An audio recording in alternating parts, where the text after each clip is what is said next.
Kerala state service pensioners union Kandallur unit 33ാമത് വാർഷിക സമ്മേളനവും തെരഞ്ഞെടുപ്പും ആദരിക്കലും നടത്തി.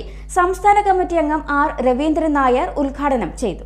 Kerala state service pensioners union Kandallur unit 33ാമത് വാർഷിക സമ്മേളനവും തെരഞ്ഞെടുപ്പും ആദരിക്കലും നടത്തി. കണ്ടല്ലൂർ വടക്ക് 1058 നമ്പർ NSS കരയോഗം ഓഡിറ്റോറിയത്തിൽ നടന്ന സമ്മേളനം KSSPU സംസ്ഥാന കമ്മിറ്റി അംഗം ആർ രവീന്ദ്രൻ നായർ ഉദ്ഘാടനം ചെയ്തു. Unit president Keecheril R Sankara Pillai അധ്യക്ഷനായി. സെക്രട്ടറി കെ സുരേന്ദ്രബാബു സ്വാഗതം പറഞ്ഞു. സംസ്ഥാന കൗൺസിലർ പുതുപ്പള്ളി സെയ്ദ് മുഖ്യപ്രഭാഷണം നടത്തി. Union Muthukulam block secretary Pathiyoor Sreekumar ആദരിക്കൽ ചടങ്ങ് നിർവഹിച്ചു.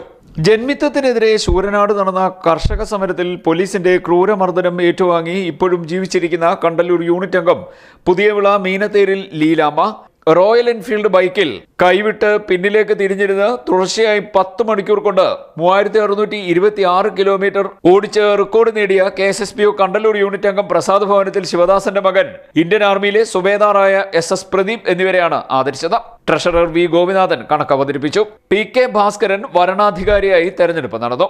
V Balakrishna Pillai, K Ramachandran Nair, M Rajagopal, Ambika Devi, Rajamma എന്നിവർ ആശംസാ പ്രസംഗം നടത്തി.